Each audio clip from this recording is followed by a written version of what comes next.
Hello, friends. If there's currency tucked away in your house at this moment, inside a drawer, sealed in an envelope, locked in a safe hidden beneath a mattress, I'd like you to stick with me for the next few minutes, because three separate developments are unfolding at once that the majority of seniors who store cash at home have never heard a word about. One of these concerns the IRS, another concerns your homeowner's insurance, and the third is the silent, unseen expense that no one ever brings up when they discuss how secure it is to hold cash in your house. Nothing I'm about to lay out suggests you've committed any error. Storing cash at home isn't against the law. It's not a crime. Countless Americans practice this habit, including plenty who have entirely reasonable motivations for keeping some tangible money within reach. What I've come to share is that in 2026, the dangers tied to holding large amounts of cash at home have grown in ways most folks haven't been informed about. And the price of remaining unaware of those dangers is genuine. My name is Haines. I've devoted 13 years to being a certified financial counsellor working alongside retirees, and this topic surfaces far more frequently than you might imagine. Let me take you through precisely what's unfolding and how to respond to it. The first fact that the bulk of seniors storing cash at home aren't aware of is that their homeowner's insurance very likely doesn't protect it the way they assume it does. Typical homeowners insurance plans usually safeguard household cash only up to a ceiling somewhere between $200 and $250. That's not a misprint. $200. If you've stashed $2,000, $5,000, or $10,000 in cash inside your house, and your home gets burglarized, burns down, or suffers flood damage, your insurer will repay you $200 to $250 for the cash that vanished. Everything beyond that is lost. Certain policies grant a larger cash sublimit, and some seniors have bought extra riders or floaters that explicitly protect valuables. But the bulk of standard homeowners plans across America are written with that minimal sublimit. And most policyholders have never verified what their own particular limit happens to be. I'd like you to take one action immediately after this video ends. Take out your homeowner's insurance plan or phone your agent and pose a single question. What is my coverage ceiling for cash held in the home? The reply will instantly reveal whether you're protected for the amount you genuinely have stored there. If your cash surpasses your policy's sublimit, you have two paths. You can raise the coverage ceiling by attaching a scheduled personal property endorsement, which adds to your premium but delivers greater protection. Or you can transfer the cash to a financial institution where it's safeguarded up to $250,000 per depositor through FDIC insurance at zero extra charge. That covers the insurance dilemma. Now, allow me to explain the IRS angle, because this is the one that astonishes people the most. The IRS isn't aware you have cash inside your house. There's no obligation to report physical cash you keep in your own possession. That's accurate. But here's what folks overlook. The IRS watches very carefully what occurs when that cash leaves your home and enters the banking system. If you've been storing cash at home for years and choose to deposit it, the deposit produces a record that can prompt questions. A sizable cash deposit at a bank sets off a currency transaction report submitted to the Financial Crimes Enforcement Network whenever the sum tops $10,000 within one day. Banks are likewise obligated to submit suspicious activity reports for transactions that appear odd compared to your account's past. And that trigger point can drop as low as $5,000 for flagged behaviours. A senior who has been hoarding cash at home for 10 years, who has consistently deposited small sums, and who abruptly deposits $20,000 or $30,000 of saved up cash, is going to seem strange to the bank's automated tracking system. The bank has no idea the money was honestly built up across a decade. The system detects a pattern it didn't anticipate and flags it. The outcome might be a frozen account, a demand for paperwork proving where the funds came from, or sometimes a referral for additional examination. None of this occurs because you committed any wrongdoing. It occurs because a big unexplained cash deposit is statistically one of the hallmarks of financial crime, and the automated systems can't distinguish between a criminal and a senior who kept savings in an envelope. The fix is simple. If you've built up cash at home and are thinking about depositing it, deposit it in one clean transaction, not as a string of smaller amounts intended to remain beneath reporting triggers. That second method, known as structuring, is itself a federal offence regardless of whether the money is legitimate, and keep paperwork demonstrating that the money was gathered over time from legitimate origins. a basic handwritten note with the rough timeline and source beats having nothing. But the bigger lesson is this. If you're presently keeping considerable cash at home because you don't have faith in banks, or because you want money you can reach outside the banking system, recognize that eventually returning that money into the banking system is probably essential for most major costs, and that the movement itself invites scrutiny. The scrutiny is manageable with paperwork and clean handling, but it's genuine. Now, allow me to tackle the unseen expense that nobody discusses when they sing the praises of holding cash at home. Inflation. The buying power of cash sitting in a drawer doesn't grow. A $100 bill you placed in an envelope in 2020 purchases roughly $77 worth of items today based on cumulative inflation. The cash forfeited $23 in real buying power simply by resting in your house over 5 years. You didn't lose one single physical dollar, but the dollar you possess purchases less than it did when you tucked it away. This is the quiet expense of cash at home. And for seniors living on fixed incomes, it's especially serious. Retirement frequently stretches 20 or 25 years.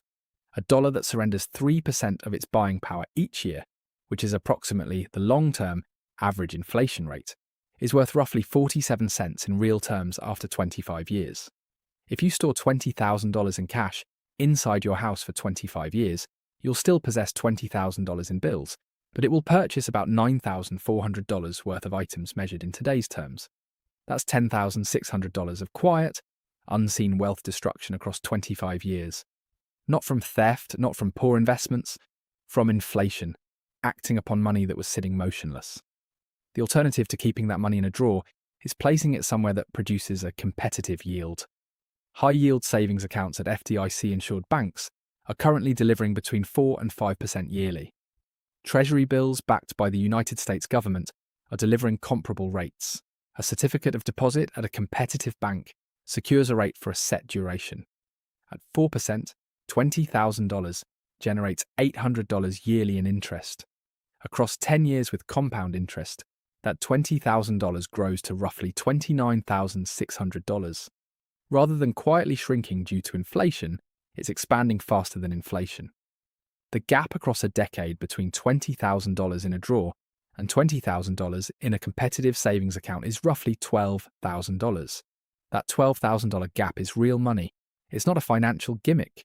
It's the plain, measurable expense of holding cash at home instead of in an account that produces a yield. I want to be clear about one thing. I'm not telling you to keep zero cash at home. Maintaining a sensible emergency cash supply at home is a wise component of a financial plan. Access to physical cash counts during power failures, natural disasters, and circumstances when electronic payments can't be used. Most financial advisors suggest keeping enough cash at home for 1 to 2 weeks of essential costs. For the typical household, that's a few hundred to a few thousand. What I'm describing as a problem is well beyond that. The senior who has $20,000, $30,000, or $50,000 piling up in a home safe over years because they don't trust banks, or because they got a windfall and didn't know what to do with it, or because they've been obeying guidance they received decades ago that no longer applies to today's interest rate climate. That sum sitting motionless is shedding value and squandering opportunity at the same time. Let me likewise tackle the particular safety worry that drives most seniors to keep substantial cash at home. The worry is generally some variation of this.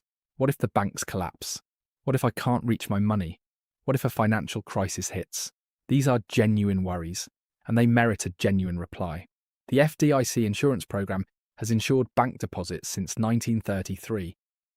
Throughout that span, not one single depositor has forfeited one single dollar of FDIC-insured funds because of a bank failure.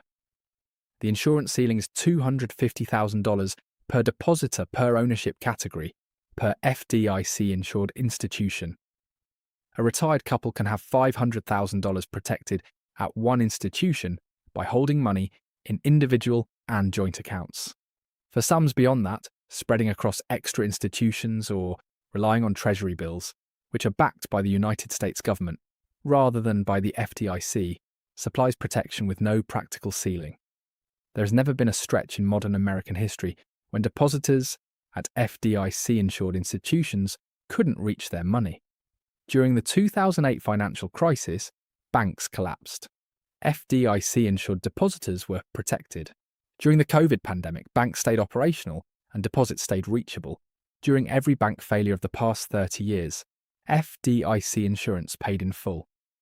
The danger that keeps money in a drawer instead of in a bank rests on a scenario that hasn't happened in 90 years of FDIC operation.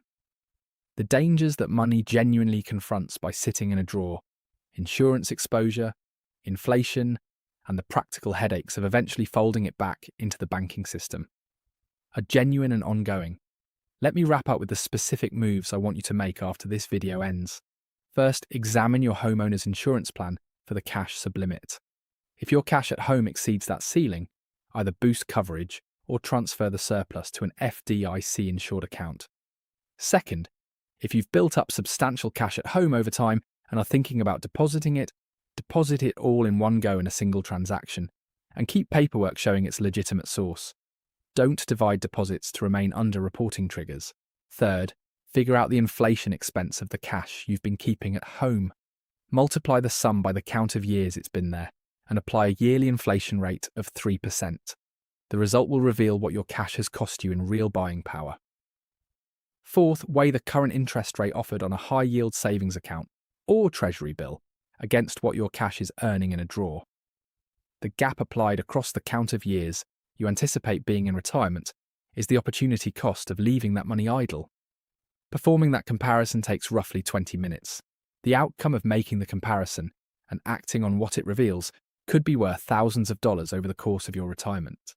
Pass this video to one person in your life, over 65, who you know keeps a substantial amount of cash at home, and who hasn't reflected on it in terms of what it's genuinely costing them. One additional thing I want to tackle before we wrap up, because it surfaces consistently whenever I have this conversation with clients. Some seniors keep cash at home not because they broadly distrust banks, but because they want money that's concealed from a specific person: a controlling family member, a child they're anxious about, a caregiver they're not completely certain about. The aim is privacy and protection inside their own household, not distrust of the banking system. If that matches your situation, there are bank-based solutions that supply privacy without the dangers of physical cash at home. A solo account that no family member can reach, in your name only, at a different bank from your primary accounts, hands you a financial reserve that's totally private while remaining FDIC insured, interest-bearing, and reachable when you need it. Many seniors don't realize they can open a new bank account whenever they wish, at any institution, with no requirement to inform family members or existing account holders.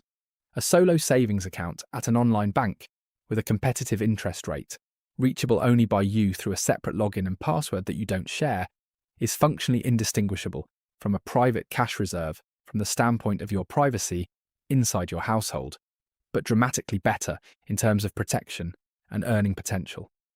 If privacy and control are the motives behind holding cash at home, this is the solution that addresses those motives without the drawbacks. The central message of this video isn't that holding any cash at home is wrong. It's that holding more cash at home than your genuine emergency needs demand is costing you money in ways that are real, measurable, and avoidable. The insurance gap is real. The inflation erosion is real. The deposit management issue is real. And the solutions are simple. Know your insurance coverage. Keep only what you genuinely need for physical cash emergencies. Transfer the rest to accounts that are protected and earning a yield. And if privacy is the worry, solve for privacy with a bank account rather than with cash in a drawer. I'll see you in the next one. Let me dig deeper into each of the 3 issues I outlined, because the overview gets you started, but the complete picture is what alters behavior on the insurance problem. I want to tackle a particular scenario that catches people off guard more than any other: the combination of a home burglary and a large cash loss. Home burglaries strike roughly 2 million American households per year. Seniors are disproportionately singled out by burglars because older homes frequently have less advanced security, and because word travels in certain criminal circles that older homeowners occasionally keep cash. A senior who has been storing $10,000 in a home safe and whose house is broken into and the safe stolen or cracked open will file an insurance claim. The insurer will ask how much cash was inside the safe. When the senior states $10,000, the adjuster will point to the policy's cash sublimit of $250 and explain that's what will be paid. The senior had no clue. They presumed their homeowner's policy covered the cash the same way it covered their jewellery, their furniture, and their electronics. It doesn't.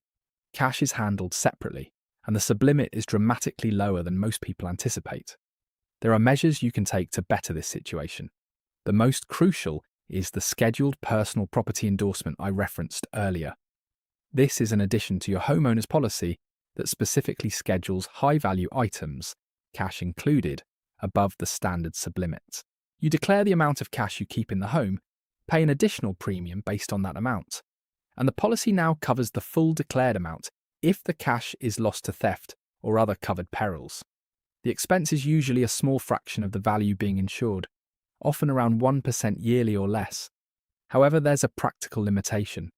Insurers frequently demand that scheduled cash be kept in a particular type of safe that satisfies UL ratings for burglary resistance. A standard fireproof file box from an office supply store doesn't satisfy those standards. A UL-rated burglary safe does. If you want to keep substantial cash at home and have it properly insured, you'll need a safe that satisfies the insurer's specifications and probably a home security system as well. The combined expense of a rated, safe and proper insurance may near the expense of simply keeping the money in a bank where it's protected by FDIC insurance at no charge. On the IRS and banking monitoring angle, I want to tackle a question I hear every time I discuss this topic. People ask whether their bank can peer inside their safe. Can the IRS trace cash they've never deposited anywhere? The answer is no. The IRS has no method for spotting physical cash in a private residence that has never entered the banking system. If you have $10,000 in a drawer and it has always been there and never moves, no report is filed. No flag is raised. No scrutiny happens. The scrutiny happens at the instant the money moves. When cash that has been held privately enters the banking system reports on it. And the bigger and more unusual the deposit relative to the account's past, the more attention it draws. This is why the guidance isn't to wipe out cash at home entirely. It's to be thoughtful about how much you keep, to ensure it's insured appropriately, and to be ready to handle any eventual deposit correctly. Document what you have. Document where it originated. Handle any deposit as a single transaction with a simple explanation. These aren't complicated steps, but they prevent a legitimate and innocent financial decision from producing an unnecessary complication. I also want to tackle the particular situation that's more common than people realise, where a senior inherits cash that a parent or spouse kept at home. This happens regularly in families where the older generation was deeply distrustful of banks, kept physical cash as savings for years, and then passed away, leaving the next generation to discover a substantial amount of money concealed in the home. The person who inherits this cash, whether a child, a grandchild, or a surviving spouse, now has the same problem. The cash is legitimate, it's an inheritance, but depositing it into a bank account produces the same scrutiny as depositing any other large, unexplained cash sum. The origin of the money isn't obvious to the bank system. The depositor needs paperwork. If you discover inherited cash, the approach is identical to that for any large legitimate cash deposit. Deposit it cleanly in one transaction. Have a written explanation of where it originated, even a simple one. Reference any estate paperwork you have. If the amount is very large, briefly consulting a tax professional before depositing ensures you grasp any estate or inheritance tax implications and have the right paperwork in place. On the inflation point, I want to hand you a more complete framework for thinking about how much cash is appropriate to keep at home, because this is where the conversation usually grows most practical. The principle is that cash kept at home serves a particular purpose that no other financial instrument serves as well. That purpose is immediate physical access to funds during circumstances when electronic payment systems can't be used or aren't reliable. Power failures, natural disasters, prolonged internet or banking outages, medical emergencies where you need to pay for something right away in cash. For that purpose, the right amount of cash is set by your particular circumstances. If you reside in an area prone to hurricanes or winter storms, keeping enough cash for 2 weeks of essential costs is wise. If you reside in an area with very stable infrastructure and dependable banking access, 1 week of costs may be enough. A reasonable baseline for most households is $500 to $1,500, enough to cover food, fuel, medications, and basic needs for 1 to 2 weeks, if electronic payment systems went down. Beyond that amount, the cost-benefit calculation shifts. Every dollar above your legitimate emergency reserve is a dollar exposed to the insurance gap, the inflation erosion, and the deposit management challenge. Every dollar placed in an FDIC insured account earning a competitive rate is a dollar that's growing rather than shrinking. The most practical framework is this. Decide how much you genuinely need for a physical cash emergency reserve. Keep that amount in the home in a secure location. Everything else belongs in an account that's insured, reachable, and earning a yield. For seniors who have built up substantial cash over years and aren't sure how to begin restructuring, the starting point is a conversation with your bank. Tell them you've built up cash from various sources over time and you want to deposit it. Ask what paperwork they suggest you bring. Ask whether a letter explaining the source of the funds would help. Most bank managers value a client who approaches the conversation proactively, rather than strolling in with a bag of cash with no explanation. The FDIC's website at FDIC.gov has a free tool called EDIE, the Electronic Deposit Insurance Estimator, that figures out your exact coverage in about 10 minutes. For seniors who want government-backed security beyond the FDIC ceiling, Treasury bills through TreasuryDirect.gov are backed by the full faith of the United States government, earn competitive returns, and carry no counterparty risk. One additional thing I want to tackle before we wrap up, because it surfaces consistently whenever I have this conversation with clients. Some seniors keep cash at home not because they broadly distrust banks, but because they want money that's concealed from a specific person. A controlling family member, a child they're anxious about, a caregiver they're not completely certain about. The aim is privacy and protection inside their own household, not distrust of the banking system. If that matches your situation, there are bank-based solutions that supply privacy without the dangers of physical cash at home. A solo account that no family member can reach, in your name only, at a different bank from your primary accounts, hands you a financial reserve that's totally private while remaining FDIC insured, interest-bearing, and reachable when you need it. Many seniors don't realize they can open a new bank account whenever they wish at any institution, with no requirement to inform family members or existing account holders. A solo savings account at an online bank with a competitive interest rate, reachable only by you through a separate login and password that you don't share, is functionally indistinguishable from a private cash reserve from the standpoint of your privacy inside your household, but dramatically better in terms of protection and earning potential. If privacy and control are the motives behind holding cash at home, this is the solution that addresses those motives without the drawbacks. The central message of this video isn't that holding any cash at home is wrong. It's that holding more cash at home than your genuine emergency needs demand is costing you money in ways that are real, measurable, and avoidable. The insurance gap is real. The inflation erosion is real. The deposit management issue is real. And the solutions are simple. Know your insurance coverage. Keep only what you genuinely need for physical cash emergencies. Transfer the rest to accounts that are protected and earning a yield. And if privacy is the worry, solve for privacy with a bank account rather than with cash in a drawer. I'll see you in the next.